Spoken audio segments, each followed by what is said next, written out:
Welcome to Shrimad Bhagavad Gita series. Shrimad Bhagavad Gita में हमने शुरू किया है अध्याय 17।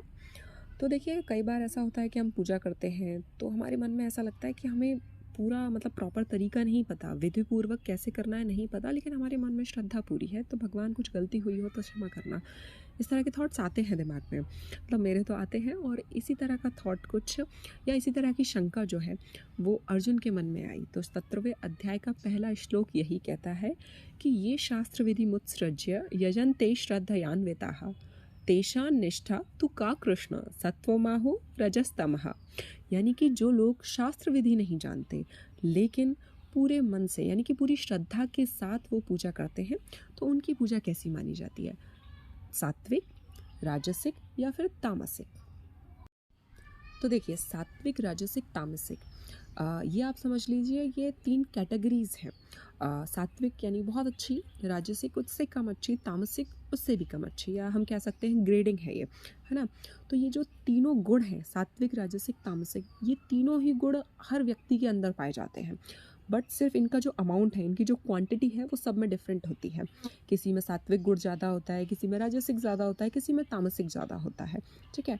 तो जितना सात्विकता की ओर हम बढ़ते हैं उतना ही मन शांत और स्थिर होने लगता है।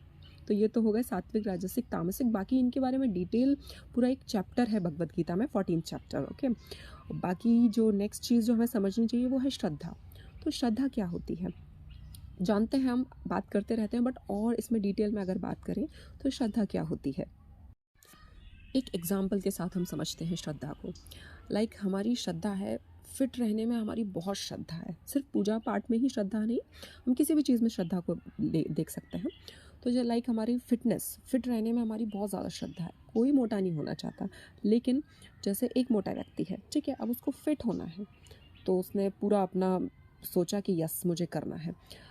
4-5 दिन जिम गए या योगा किया, जो भी किया, अपना डाइट लिया, उसके बाद सोचा अब नहीं हो सकता, लीव इट, छोड़ दिया वहीं। लेकिन जिसके मन में श्रद्धा होगी फिटनेस के प्रति, वो जब तक अपना पूरा प्रयास करेगा, और जब तक वो पतला ना हो जाए जितना वो चाहता है, जब तक ना हो जाए उसका पूरा काम, तब तक वो उस चीज़ से हटेगा नहीं। जैसे कि शबरी की श्रद्धा थी अपने गुरु के वचनों पे। उनके जो गुरुजी थे उन्होंने कहा था कि राम आएंगे और ज़रूर आएंगे। शबरी के मन में भी बस यही था, राम आएंगे आएंगे। सालों शबरी ने इंतज़ार किया, शंका मन में नहीं आई, क्योंकि जहाँ श्रद्धा है वहाँ शंका नहीं है। उनके मन में एक बार शंका नहीं आई कि राम नहीं आएंगे, क्योंकि उनको अपने जो गुरुजी थे उनके वचनों के प्रति पूरी तरह श्रद्धा थी। तो श्रद्धा जो है वो आपको बनाए रखती है, जाने नहीं देती, लास्ट तक बनाए रखती है। यही होती है श्रद्धा। तो जहाँ श्रद्धा है वहाँ कोई शंका नहीं है। तो अब इस पे भगवान ने क्या उत्तर दिया, ये हम